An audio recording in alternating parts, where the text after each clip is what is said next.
Let's talk NASCAR with your host, Todd Bailing, co-hosts Brian Schmidt, PJ Noodleman, and producer Dangerous Dan Margetta. Call the show anytime at 414-421-7901. And now, the creator and host of the fastest hour in radio, Todd Bailing. Yeah, fastest hour in radio, which isn't even on the radio. What kind of show is this anyway? Well, whatever kind of show it is, this is the 2000th time we've done it. How many of you were around for 2000 shows? Not too many, I'm sure. Hello there, Todd Bailing in beautiful Greendale, Wisconsin, which, by the way, my home here in Greendale was was where we did this program, no matter what radio station we were on, for, what did we figure, 20 years, from 1992 to 2012. Imagine that. I'm joined, boy, this is pretty cool, by a staff today. Brian Schmidt, who is actually watching the corn grow in somewhere in Iowa. Where the hell are you? Dubuque, Iowa. I'm in Dubuque, Iowa. I was in Maquoketa, Iowa last night for the Hawkeye 100 World of Outlaw Late Model Series event. First time I was ever there, and quite the event. Interesting.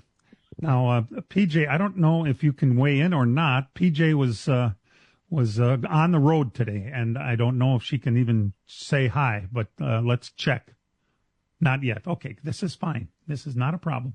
Dan Margetta, who has been here longer than anyone else with me, is joining us today. Hey, buddy.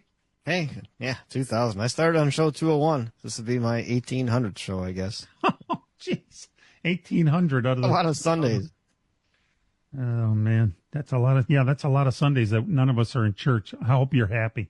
And as a surprise guest today, we have the only surviving person that was on this program from in the 90s, if you can remember, or no, 80s. Van Walling was a co-host with us on this program in 1989 and 90. He is now a retired engineer living somewhere close to Slinger, I guess. Van Walling, it's been a while. Great to have you, my friend. Thanks, Todd. It's great to be back. I appreciate the invitation. And a little bit north of Slinger, I'm actually in beautiful Door County, Wisconsin, looking out the window here at a beautiful day, looking across Green Bay. Oh, my. Well, that's engineer money for you. See, I that's another story completely. Van was... he gave us a different perspective over the years because of his the fact that he was an engineer, and we could talk about, Ed was a pretend engineer. He knew things that none of us ever heard of before he said them, and Van would kind of straighten us all out, and did that for a couple of years, which, Van, it was such a different perspective having an engineer on the program that I forgot how rare and how great that really was to have you in those years, and you even did a newspaper for us, the LTN News, for a couple of years, right? Yeah, we did that. And I think what made it a little bit more unusual, Todd, was I'm not an automotive engineer. Obviously, there are, lots and lots of different types of engineers. I'm a civil engineer, had a background in the transportation side, mostly designing highways and airports and railroads, those sort of things.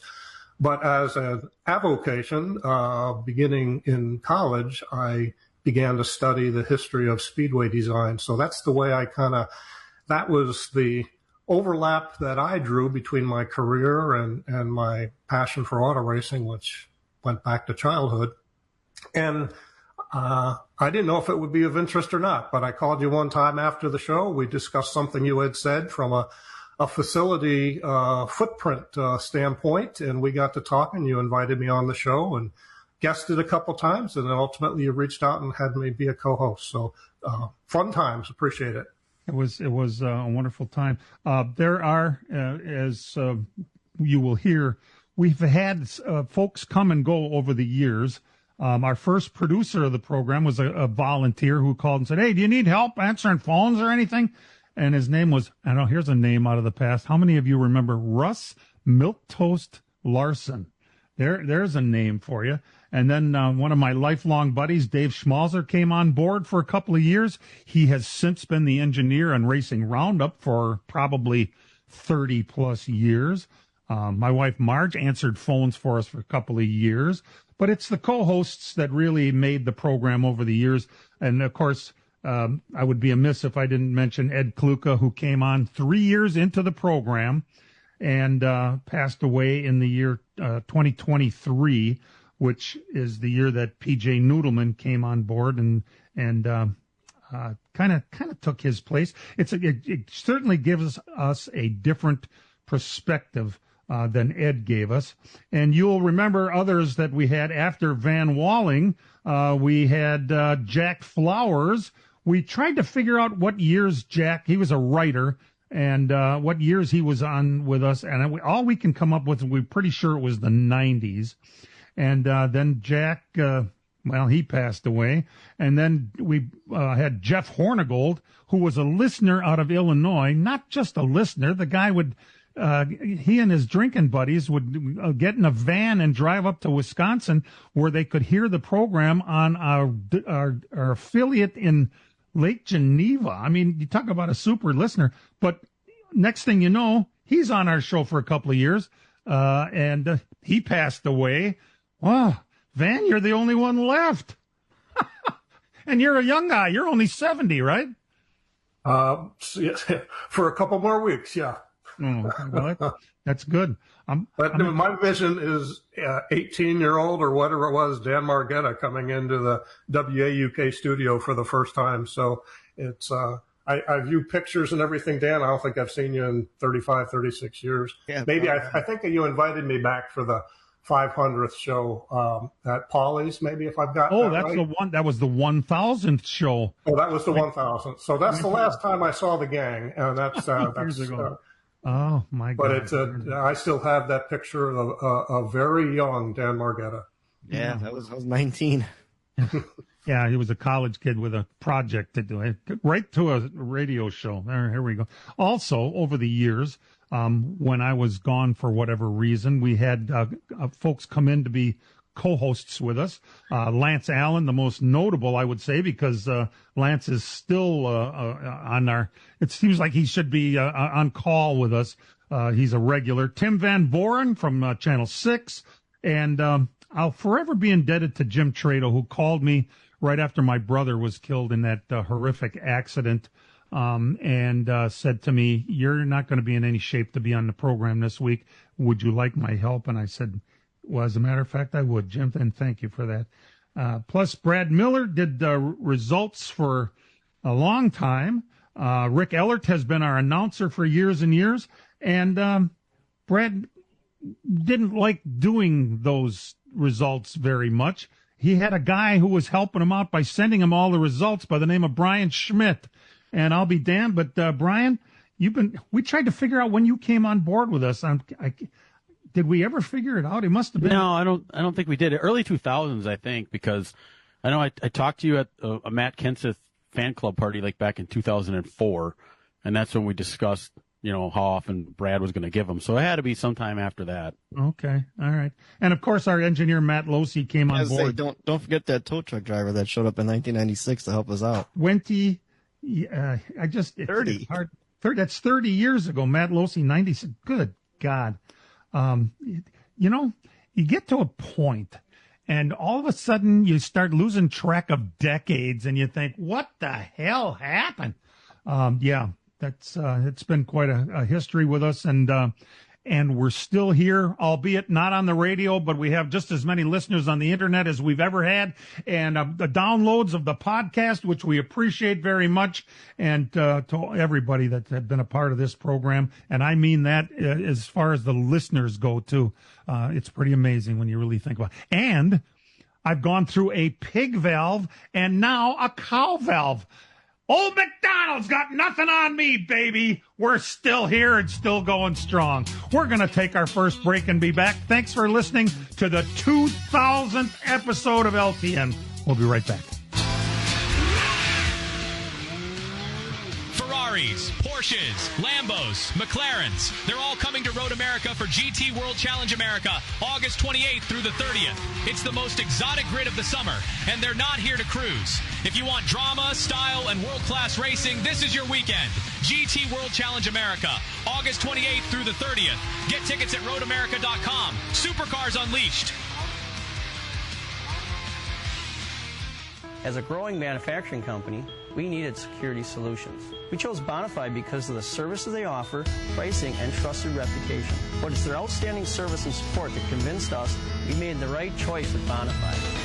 When businesses need security, they contact Bonafide Security Solutions. From locks and alarms to safes and surveillance, we do it all. We are Bonafide. We protect what you value. For your free security survey, call us today or visit bonafidesafe.com. The summer heat is on, and PMF Landscape Supply in West Bend has everything you need with fresh mulch arriving daily. From premium hardwood mulch to hemlock and pine bark to EnviroMulch in red, gold, chocolate brown, and black colors. PMF also has a large variety of decorative stone and granite, as well as field stone, topsoil, and compost. For all your landscaping needs, visit PMF Landscape Supply, 5470 River Road in West Bend. Call 262-338-8800. Or visit pmflandscape.com. Friends of racing for many years. PMF Landscape Supply in West Bend.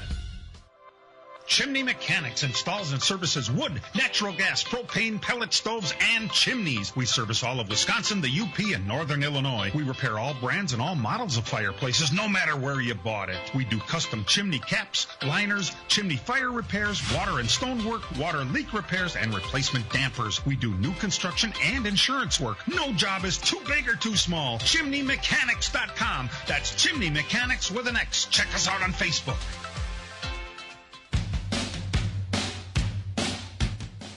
Welcome back to number 2000. PJ is back from somewhere on the road, right? Hi, PJ. Or not. Okay. That's fine. It's amazing that we even bother to try and do this from the road sometimes. It's they're racing at New Hampshire today. I'd have to put it on my list of least favorite racetracks. I don't know why necessarily, because it is kind of a copy of the Milwaukee track, and it's a flat 1 mile. Sometimes they don't have the great. This is what it sounds like when PJ rolls over in bed, I assume. I am so sorry. Don't worry about it. Nice to have you join us, though. It's not the easiest thing to do, is it? No. Carry on. We'll check back with PJ as we go along. Tyler Reddick is on the pole today. Remember him? He was kind of a big deal at the beginning of the year and fell off the edge of the flat earth. He's on the pole at 29.054 seconds. That's 131.094 miles per hour, edging out Josh Berry. Remember him? Wow, it's having a little reunion, I guess, here at the front of the field.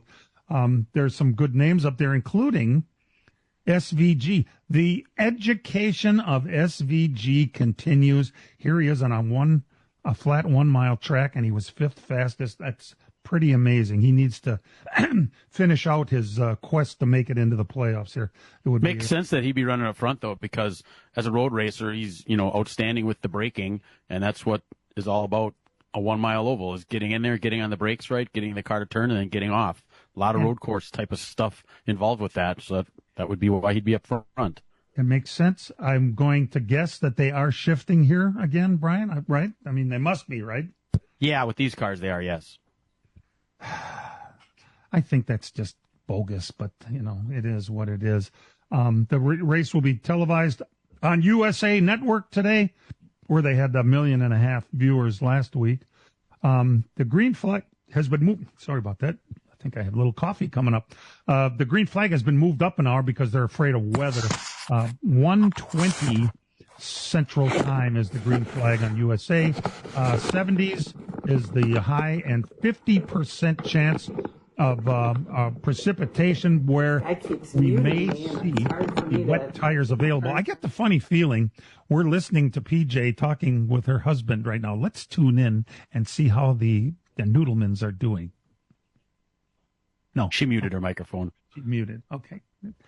To keep you entertained until 1:20, if you would like to watch the IndyCar race, it's going to be on Fox today from Washington, D.C. on a street course.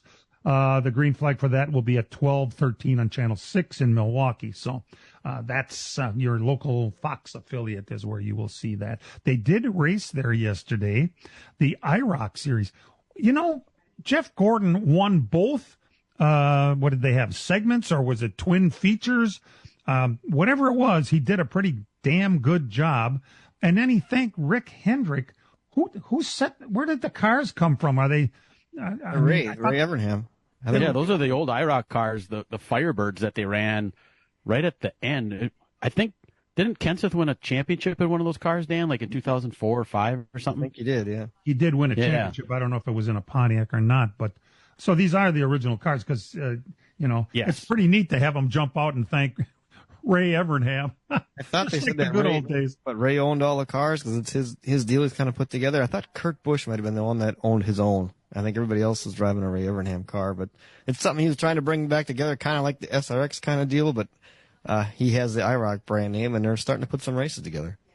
It's pretty cool. And I think there's a road course like across the street from Charlotte Motor Speedway. They had an exhibition type deal around Memorial Day weekend, and he had a lot of the old cars. The old IROC Camaros were there, and some of the old Dodge Avengers they ran for a while.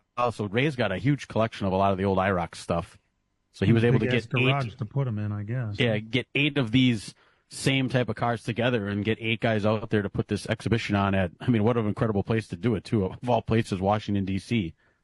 This was a deal, I believe, that was put together between the President of the United States and Roger Penske. Flip a coin, who's more powerful?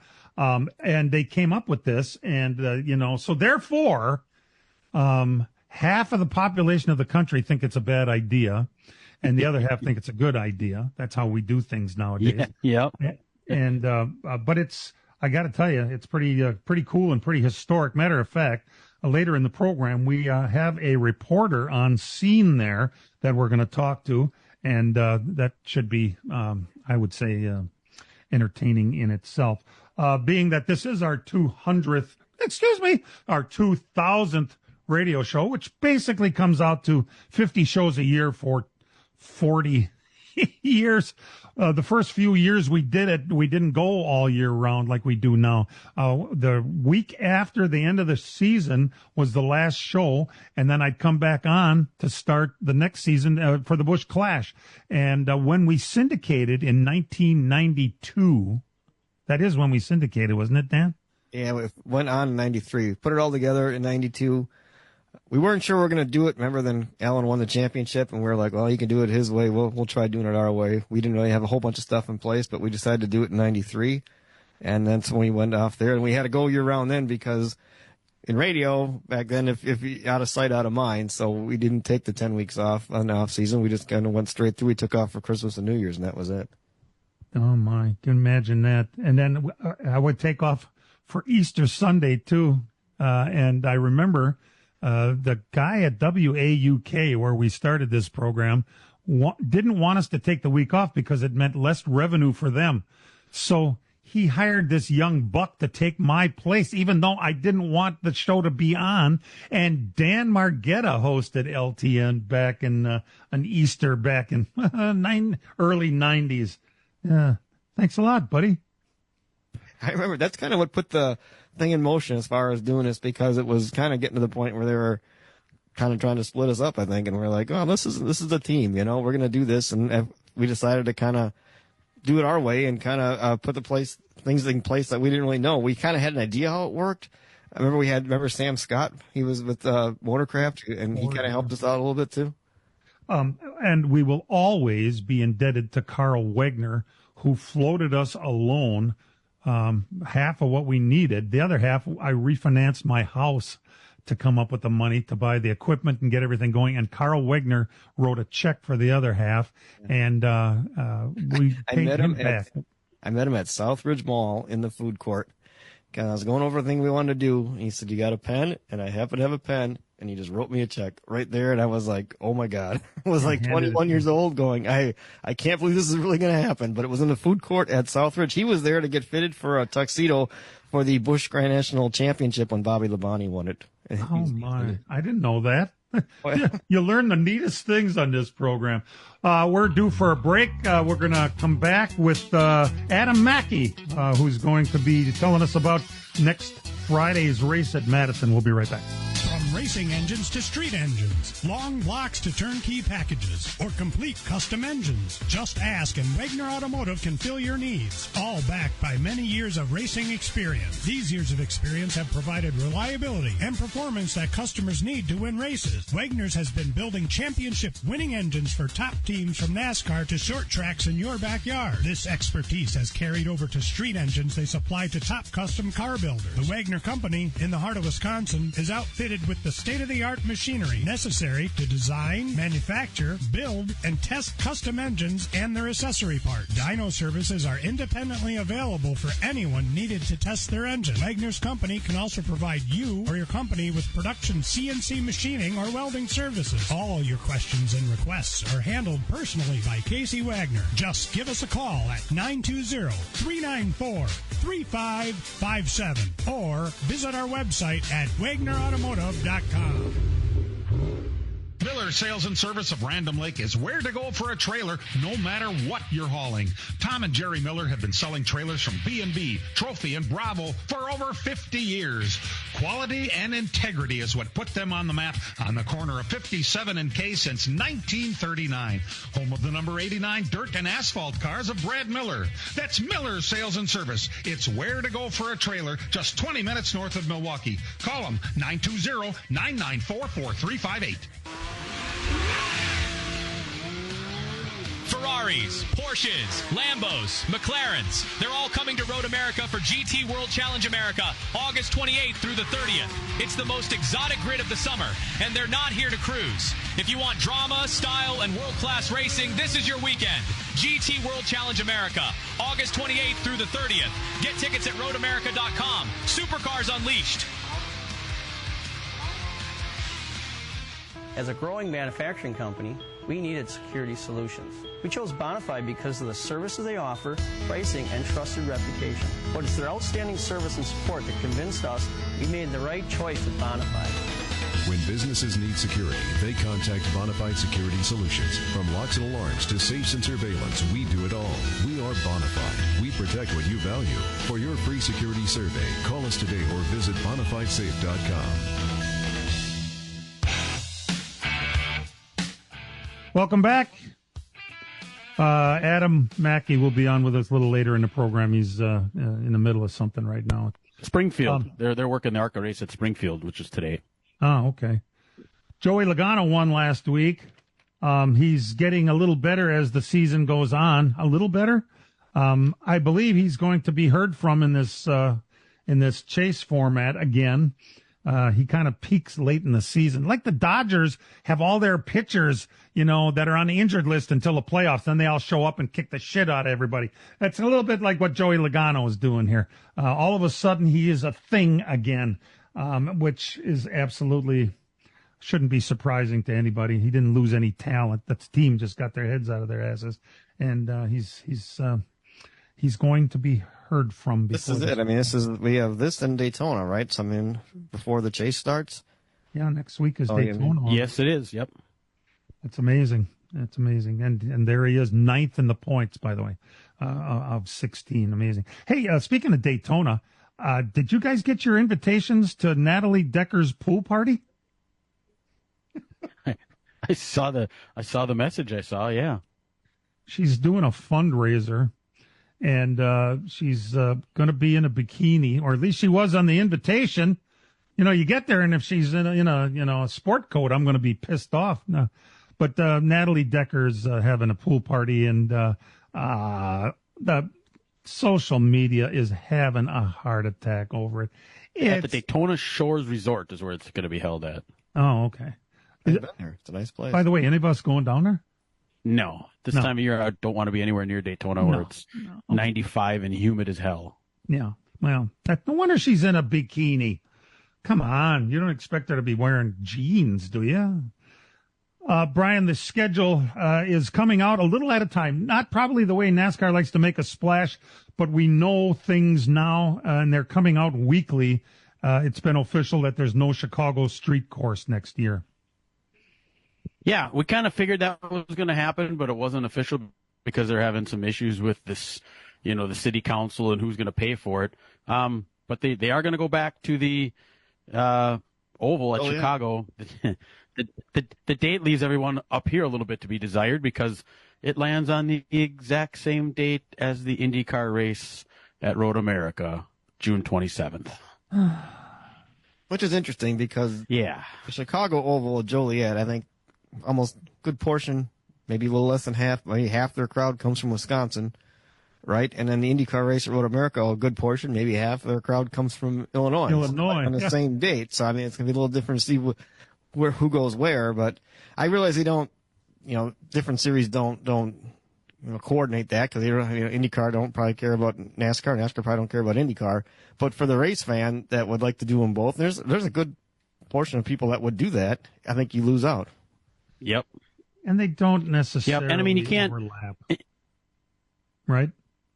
They don't overlap, right? Well, there's a fair amount of people that overlap, yeah. I mean, the exact number we don't know, but and you really can't point fingers at either one because IndyCar's date at Road America had been, earlier in June for many years. This is the latest I can remember it being. This was the date that the old, Nationwide and Xfinity race was always held at Road America for a while at that time. So I can see NASCAR saying, well, IndyCar moved it and Chicago kind of just kept their date. They moved, this year was on the 4th of July. They moved it back one weekend because Iowa was on the 4th of July. It does set up an interesting Midwest kind of doubleheader. You're in Joliet one weekend and you're in Iowa the next. So it'll be interesting to see from a fan standpoint how many people, pull the trigger and go to both. Speaking so you might, from a scheduling standpoint there, I can see it working. Speaking of IndyCars, there's a guy on hold that's actually at the IndyCar race today in our nation's capital. Ev Kamikawa is on scene. Let's call him the LTN correspondent in the nation's capital, which we've never had before, by the way. Hi, Ev. I'm honored. This is my fourth time actually on with you guys. I think the last time was show number 863 when Dan Margetta and I were at Eldora, and I wiped out 300 people in the simulator on the third track. So you remember that one, Dan? I do. He got in the simulator, went over the wall, and they had to shut the simulator down and restart it because he crashed so bad in the simulator. Oh my God! It's quite an event today in DC, huh? It is. It is a really, really a big event, and it's done very, very well. The in and of itself, they've got it well organized. The city looks fantastic. The track, I think, is going to race better than what people think because DC is used to hosting big events, and when they laid out the city, all of the streets are much wider than normal. So with the exception of a couple of the little short chutes, all the streets are wider than a normal street track. So I think that's going to promote a lot more, at least guys trying to overtake. But we had big thunderstorms last night, and there's no support races, so the track is very, very green. But it's a really, really good feeling. Tons of IndyCar fans, a lot of just race fans in general, and a lot of locals here for the event. And if they do it again, I would really recommend it. And now the tickets were free, right? They had 100,000 tickets they gave out. You had to apply for it. Like 260,000 people applied for it. You went through that process and you got selected? I did, and they gave away tickets. You either got a weekend pass or you got tickets for Saturday or tickets for Sunday, and I got tickets for the whole weekend. And they divided it up. It's 50,000 people in what they call the stripes area, which is the infield section of the track, so you could walk around the entire track on the inside, or you got the stars, which is the outside of the track. You can't quite walk around the whole entire track, but a big chunk of it. And it's right on the Washington D.C. Mall, in between the Capitol and the Washington Monument. So everything fits right in that space. So the Smithsonian Museums, the archives are all right in this area. And originally they were going to put it around the Capitol, but in reality, with all the streets and the way they're laid out, it was probably better that they didn't go around the Capitol because there's no real place past the Capitol that you can stand. They're not letting you stand on steps or something like that of like the Smithsonian's and things, because the buildings are all built right up to the curbside of the streets. So there's plenty of places on either side, either in or out, that you can stand around the whole track and see racing action. And what's the vibe there as far as the people in D.C.? I mean, because Brian and I went to the Chicago street race, and it was kind of a mix. Some people really were excited about it. Some people thought it was kind of, bothering their day. But what's it like in D.C. as far as the people that live there? For the people that live there, today there's a lot more excitement. I've run into more and more people today that are from the area that are here because it's an event. They're excited about it. It's something that they really haven't had the opportunity to see before. And around, like I say, with the streets laid out the way they are, it's a pretty natural racetrack for a street course. It's a good venue, and there's plenty of space for people to walk around, plenty of restaurants, plenty of bathrooms, so there's not really any waiting or things like that. The Metro ride in is the quickest way into the track for wherever your tickets are, so there's no parking issues that you have to worry about. So as a result, there's a lot of people here locally. There's a lot of buzz from different restaurants and different stores. There's banners everywhere around town. So I think the community of D.C. is really behind it. It wouldn't surprise me if they push for another race here. Here's how we can tell if they're taking this seriously. All right, Ev? Did they weld the manhole covers? Well, there were a couple that popped up apparently on Friday night, but they did get those all welded down. And they caught them before practice time and the IROC races. So yes, they did take care of those. All right, they are taking it serious. Ev, thanks for calling us and giving us this live report from Washington D.C., where they're getting ready to race Indy cars in a little bit here. Ev Kamikawa, thanks a lot. Congratulations, guys. Thanks, appreciate it. We'll be back. Friday night under the lights, a great fall tradition. Though we hit a little harder on the dirt. Let's go racing! Plymouth Dirt Track Racing. This Friday, the Dirt King late models come to town. Plus the 360 sprints, and it's championship night for Grand Nationals at Beavon. Gates open at 5, dirt flies at 6. Tickets $18 for adults, students $7, and kids 6 and under free, but paying adult. Details at PlymouthDTR.com. Miller Sales and Service of Random Lake is where to go for a trailer, no matter what you're hauling.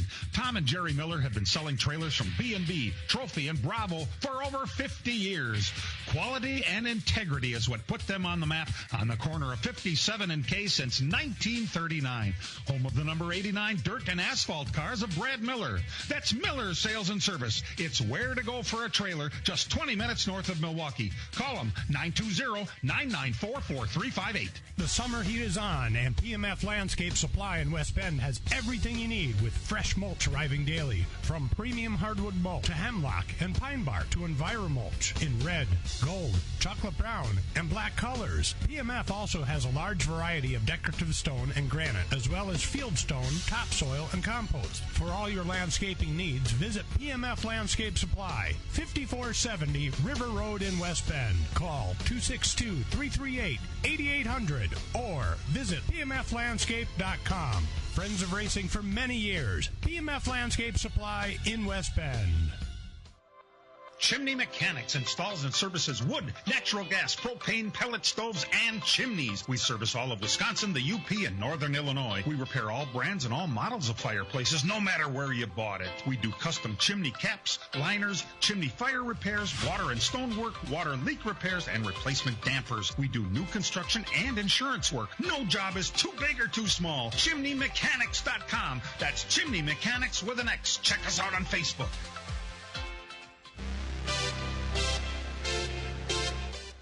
Well, Dan Margetta, I think, is the first one that brought the possibility up that if Rick Hendrick wants Connor Zilisch, all he's got to do is go get him, and I'll be damned if that isn't exactly what happened. It became official this week that Connor Zilisch is going to drive the 48 car starting in the year 2028.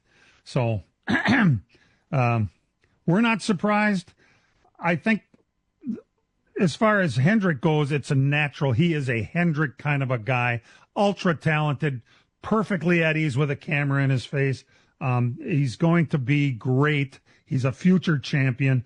I don't really have a concern, because it's kind of like, how many good guys can you have racing for you? You've got this super prospect in Corey Day, who was really earmarked for that 48 car in the future, and now it's been blocked, at least to the 48 car. And don't worry, he'll be in the Norp Series another year. Where is he going to go, Brian? You can't keep a talent like that down, and I don't think they're going to fire William Byron to put him in a car. Well, we always talk about moving people up too quick, and I think that would have been the case if you would have put Corey Day into the Cup Series, in 2 years already, because that would have only left him 2 years of running in the Norp Series. And remember now, this guy didn't follow the path like everybody else. He didn't do any ARCA stuff. He didn't do any late model stuff. He literally went from sprint cars on dirt to last year running his first ever asphalt race. This is his first full season. And if you saw the press conference, Rick Hendrick and Jeff Gordon explained that you can't rush a guy that much. So I get it. There's people that are worried about it, but when we always are constantly complaining about rushing people through, Hendrick is not going to do that. So you'll have Corey Day run this for a while, and then you have Spire out there as kind of a little bit of a feeder series, so to speak. So I think if anything, Hendrick, maybe in 2 years you'll see him there. That could be. I'm curious what's going to happen next year now with Trackhouse and the 48 car. I mean, Alex Bowman's going to be on his farewell tour, so you got that. But now the Zilich at Trackhouse, that's kind of a lame duck season. I mean, how's that going to be? And Trackhouse is going to have to get their act together somewhere, because they keep losing guys, and that's, you got to run good. And Ross Chastain was on. He's kind of the number one guy now, and he pulled the fire alarm. What does that mean? Hey, we got to maybe get some performance up, because if Trackhouse is running good, Rick Hendrick wouldn't be able to steal guys. And at the same time, the rumor is out there that Justin Marks, the owner of Trackhouse, wants to sell a charter. Well, when they asked him point blank about it, he said, no, I wouldn't do that. But when you've got, it's such a competitive market, and remember, price is determined by a couple of very important factors. And right now, it seems like a real good time for somebody to sell a charter. It could turn your whole operation from 3 cars to 2 cars. But look at the infusion that perhaps $60 million will help. So I don't know. If he was smart, he'd probably put it in his pocket and not worry about the other 2 teams. But think about that. Supply and demand. There aren't very many charters out there, and they're being sought after right now. And 60 million might be a bargain. Think about that. Imagine, who would have ever said that for a charter, which came out, the first one was sold for what, like $1 million or $2 million, Dan? It was not much. Not much. Yeah. Amazing. Just absolutely amazing. So, we have the benefit of having an engineer, a civil engineer, joining us today, our old friend Van Walling, who was with us in the late 80s and 1990. There was the map of Fontana Speedway has been shown this week, because there were rumors that NASCAR sold off all its remaining land, and it turns out that they didn't. Van, you looked at a map of that place recently, and I'm not exactly sure how easements work, but it turns out it was something only having to do with an easement, right? Yeah, but where there's smoke, there's fire. We were talking before the show. There's just not a lot of room there when you are now the encroachment of these warehouse buildings, and where's there going to be room for parking, or just what I like to refer to as, buffer area around the facility, for parking, for pedestrian access, for vehicular access, for haulers, emergency equipment, that sort of thing. You don't build speedways right up to the property line, and they didn't in this case. But if you're selling it off, the property lines are moving closer to the speedway, even one with a much smaller footprint. So the easement stuff, yeah, that's technical jargon. That's maybe they're forestalling the actual truth that they are getting rid of it. I honestly can't see it happen. I've been wrong before, but looking at the drone photo that I referred to earlier, and I guess it's really no different than what had been shown on that sketch of that squashed down very narrow tri-oval that utilizes the front straightaway of Auto Club. But with those big warehouse buildings right at the end of turn 1 and 2, now, as I seem to recall, this was not only going to be a very narrow tri-oval, but also high banked. At least that's what I'm recalling from what they were talking about.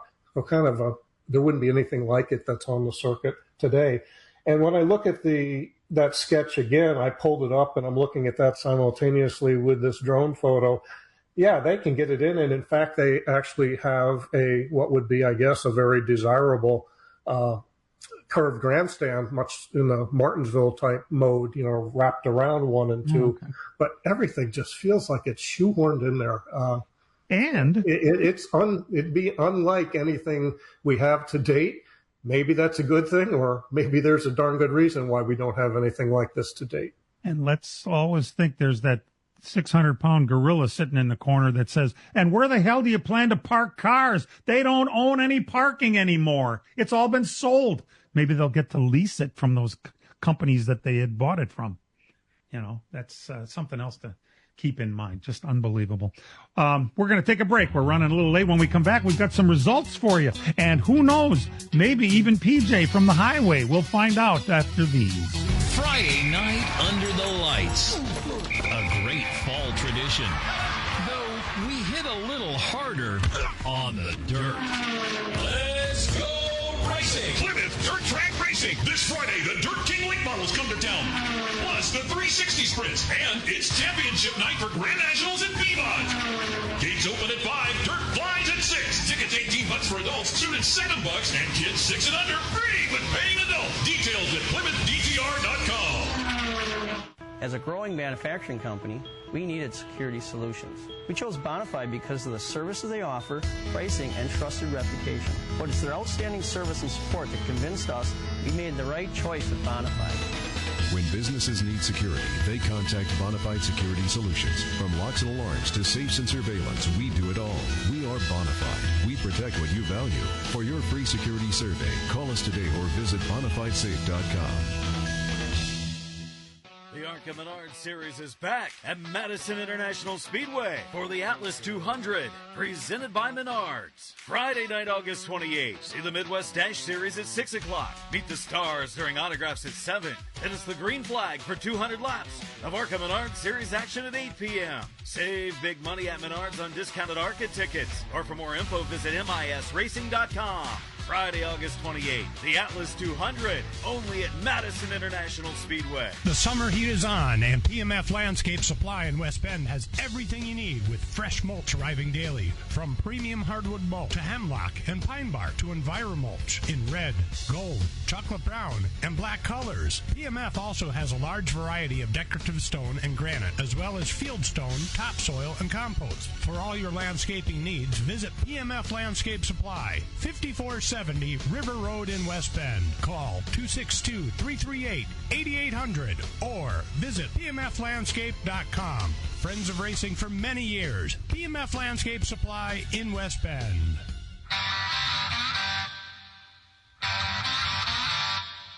And now the LTN Hour presents Dirt on the Dirt with Brian Schmidt. Getting late into the summer here, but still a lot of special events across the country. We'll start Sunday, Sun Prairie, Wisconsin's Angel Park Speedway. The Badger Midgets, Cody Weisensell was their winner. The Modifieds made a special appearance. Will Garceau of Michigan picked up the win there. Weedsport, New York, Sunday. The Super Dirt Car Series Big Block Modifieds Summer Fast feature winner was Stuart Friesen. Monday, the Big Blocks continued their Summer Fast in Brewerton, New York. Alex Yankowski was your winner. Tuesday, Eagle River, Wisconsin, the USA Limited Lights. Jeff Thomas was your winner. Stock cars was Hot Rod Snellenberger. Marshalltown, Iowa, Tuesday night. Flow, Late Model Night in America. $20,000 to win Super Late Model feature winner. Bobby Pierce. The Modifieds was Kyle Brown. Canandaigua, New York on Tuesday, the Land of Legends Speedway for another round of the Summer Fast for the Super Dirt Car Series Big Block Mods. Alex Payne was your winner there. Wednesday night at Wilmot, they had a fair special. The Modifieds took center stage. Spencer Dirks, former late model racer, picked up the win there from Iowa. And the Wing 604 sprints was Tommy Sexton.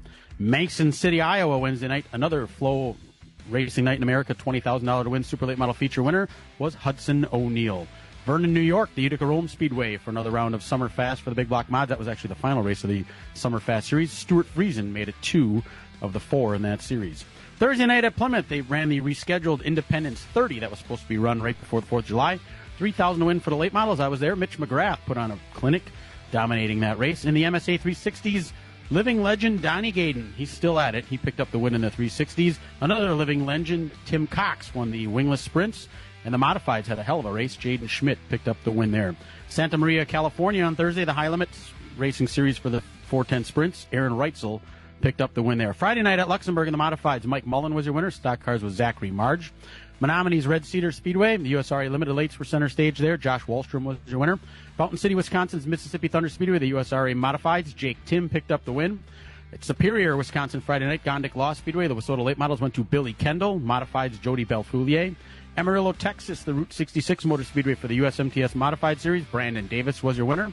Out at Tulare, California, the Thunderbolt Raceway for high limit sprint cars, Corey Day picked up the win. Ogilvie, Minnesota for the World of Outlaw NOS Energy Drink Sprint Car Series, Sheldon Howdenchild picked up the win. And I was in Maquoketa, Iowa for the World of Outlaw Late Models here. $12,000 to win for night number 1. Hudson O'Neill picked up the win, and the modifieds went to Joey Henefeld. Last night at Plymouth, final night of the Super 6 Late Models, $2,500 to win. Mitch McGrath made it a sweep, winning both races at Plymouth this week.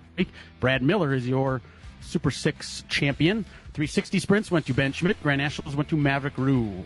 Francis Crick, the 141 Speedway, the modifieds went to Jason Ebert.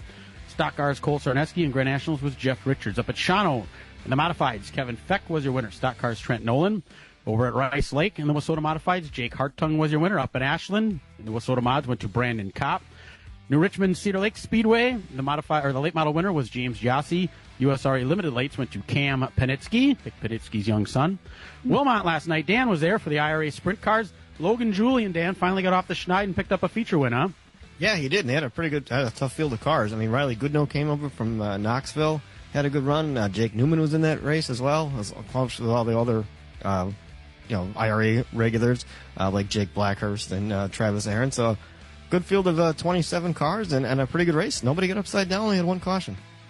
That's good. And good for Logan to get back on the winning track. Wingless sprints there. Rusty Egan was your winner over in Quincy, Michigan. The Butler Motor Speedway for the All-Star Circuit of Champions. Cale Thomas was your winner. Night number 2 in Amarillo, Texas at Route 66 Motor Speedway for the USMTS Mods. Jim Chisholm was your winner. Placerville, California for the high limit sprint cars. Corey Day made it 2 in a row. Jackson, Minnesota for the World of Outlaw sprint cars. Logan Schuhart was your winner. And last night, Maquoketa, Iowa, the big money race of the weekend, $25,000 to win for the World of Outlaw late models.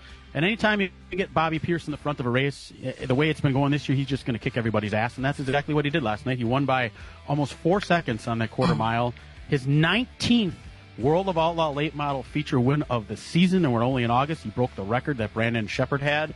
And they still got all of September, in October, and then the World Finals in November. So Bobby's having just an amazing, amazing season. And other than that, it was a great event here up here at Maquoketa. Hey, that is everything for the week. Let me, before we see if PJ is there, and I think she is, I think I can hear her breathing. I just wanted to say, Joe Henefeld, he won an IMCA modified feature on Friday night here at Maquoketa. Yep. Yes, in case you're wondering, yes, he is related to Eric Henefeld, the noted announcer from Illinois. And also, Joe Henefeld is an announcer himself, has been an announcer for 40 years. And here he won in the IMCA car. So it's pretty cool. All right. Now let's just go see if we can find Let's just roll with it. Okay, Todd, we're running out of time. Okay. Last Sunday at Slinger, late model winner was Dennis Prunty. Wednesday, the 34th annual Kalamazoo Clash at Kalamazoo Speedway in Michigan. Terry Seneker Jr. was the winner. Paul Reichert reports it's his 6th time winning that event, the most of all time. Thursday night, Wisconsin International Raceway for the Blue Race. Late model feature winner was Jesse Oudenhoven. He also picked up the championship. The super late models were doing that blue race for the Red, White, and Blue Series. Casey Johnson won the race and secured that championship, too, for Chase Motorsports. On Friday night, Golden Sands Speedway Pro Late Model winner Jared DeBoer. Champion was Race Hayes. Hawkeye Downs Speedway Late Model winner was Griffin McGrath, and the champion, Cody King. Grundy County Speedway Big 8 late models in action. The first feature went to Clayton Story. Then they did a makeup feature from earlier in the season that got rained out, and that was Jake Guiley. Yesterday, the ZMAX Cars Tour, a pro late model winner, Brody Monahan. Late model stock winner was Carson Lofton. Caden Quapple was 5th, Keelan Harvick 8th, Carson Brown, the Swiffer, was 11th. The Southern Super Series was at Cordell Speedway in Georgia. Modifieds of Mayhem winner was Cody Stickler. He actually picked up both of those 50-lap features. Super Late Model winner was Bubba Pollard, and Stephen Nassy was 15th. Marshfield Speedway, CWRA Super Late Model winner was Travis Volm. Well, he crossed the line first. But due to not adhering to the rules of giving up position gain by going below the line to pass, he was penalized 2 spots at the end of the race, and Carter Christensen picked up his first career super late model race. Carter is the son of Kenny Christensen, who raced at La Crosse for many years. Look, Jefferson Speedway, the Orange Blossom Special honoring Jerry Eckhart was last night. Double 61-lap features for the super lates. Sean Shield picked up the first win, and the second went to Casey Johnson, who was the overall champion 3 years now in a row. Well, you say Casey's name enough, don't we? Yeah, he got a lot of hardware this week. Oh, yeah. Dells Raceway Park, Walbeck Classic 602 winner was Tanner Berge. Late model feature number 1 went to Andrew Borntrager. Late model feature number 2 went to Randy Sargent. They were doing 2 features, NASCAR sanctioned. Skylar Holzhausen went down there in an attempt to try to win the national points because he's leading them. Wow. He blew up his engine, though, and didn't even get to run either one of those features. So we'll see if he can hang on to win that national championship. No kidding. Tyler Sauter grabbed the CWRA Super Late Model checkers in both 30-lap features. And then upcoming, of course, the ARCA Menard Series will be at Springfield Mile today, 1 p.m. Central on FS1. That series will be coming to Madison International Speedway on Friday. The Midwest Tours Jim Sauter Classic will be Saturday night at Dells Raceway Park. And then, of course, next Sunday, the Alan Kulwicki Memorial, the AK-77, and the Wall of Fame induction will be happening at Slinger Super Speedway. And that's a good time to take a break. We'll be back, and hang in there with us, would you? Thanks. The ARCA Menard Series is back at Madison International Speedway for the Atlas 200, presented by Menards. Friday night, August 28th. See the Midwest Dash Series at 6 o'clock. Meet the stars during autographs at 7. And it's the green flag for 200 laps of ARCA Menards Series action at 8 p.m. Save big money at Menards on discounted ARCA tickets. Or for more info, visit misracing.com. Friday, August 28th, the Atlas 200, only at Madison International Speedway. Miller Sales and Service of Random Lake is where to go for a trailer, no matter what you're hauling. Tom and Jerry Miller have been selling trailers from B&B, Trophy, and Bravo for over 50 years. Quality and integrity is what put them on the map on the corner of 57 and K since 1939. Home of the number 89 dirt and asphalt cars of Brad Miller. That's Miller Sales and Service. It's where to go for a trailer, just 20 minutes north of Milwaukee. Call them 920-994-4358. From racing engines to street engines, long blocks to turnkey packages, or complete custom engines, just ask and Wagner Automotive can fill your needs. All backed by many years of racing experience. These years of experience have provided reliability and performance that customers need to win races. Wagner's has been building championship-winning engines for top teams from NASCAR to short tracks in your backyard. This expertise has carried over to street engines they supply to top custom car builders. The Wagner Company, in the heart of Wisconsin, is outfitted with the state-of-the-art machinery necessary to design, manufacture, build, and test custom engines and their accessory parts. Dyno services are independently available for anyone needed to test their engine. Wagner's Company can also provide you or your company with production CNC machining or welding services. All your questions and requests are handled personally by Casey Wagner. Just give us a call at 920-394-3557 or visit our website at WagnerAutomotive.com.